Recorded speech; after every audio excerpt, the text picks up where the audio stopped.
Morals. Interesting topic, and a pretty popular one, I tend to think. We often speak of it in one form or another, whether it's politics or religion or just, social context or something like that.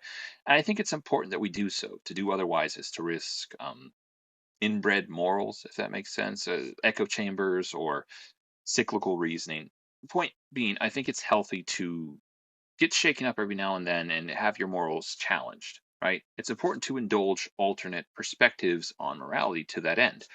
But I also think there's an important delineation that can and should be made, and it has to do with the nature and intention of the individual involved and what they're actually proposing. So, as I said, I think it's important to indulge alternate perspectives on morality, right?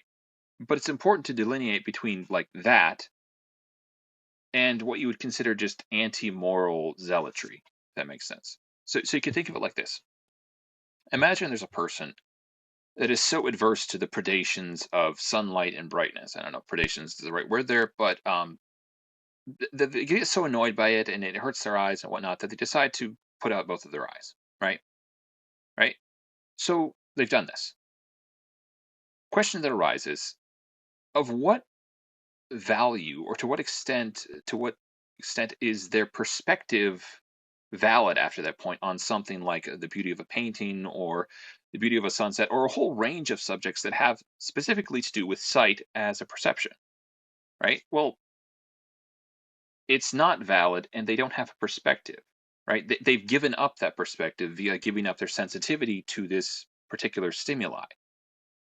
In the same way, in theory, maybe you could have someone born this way, like a psychopath who's somewhat morally disabled on some level, or a sociopath who's been through some really traumatic event, maybe too.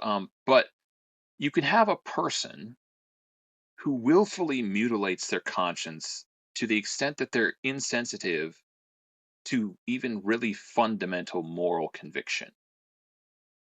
And one of the problems, a little bit of a bunny trail here, but one of the problems with this is that in the same way that a blind person is not immune to um, sunburn just because they're blind, a person like the idea I have is that morality is not like a one-dimensional thing. It's not like an out of sight, out of mind. Oh, I've done away with my conscience, so now everything's great, right?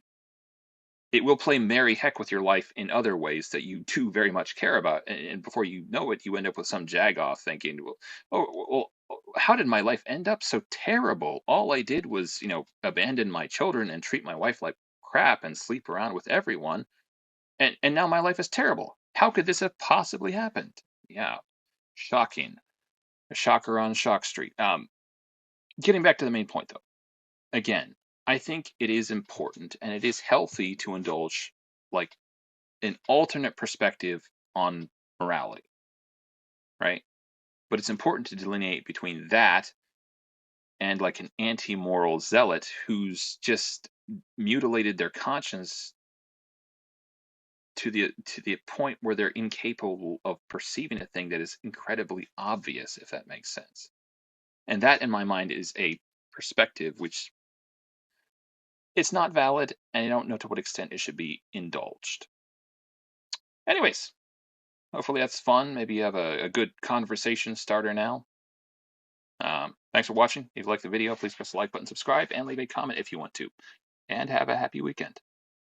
P.S. It's an interesting point to note that in theory this could go the other way as well, where instead of being insensitive to a given stimuli, a person could be unduly sensitive, like a hypersensitive to a certain type of thing.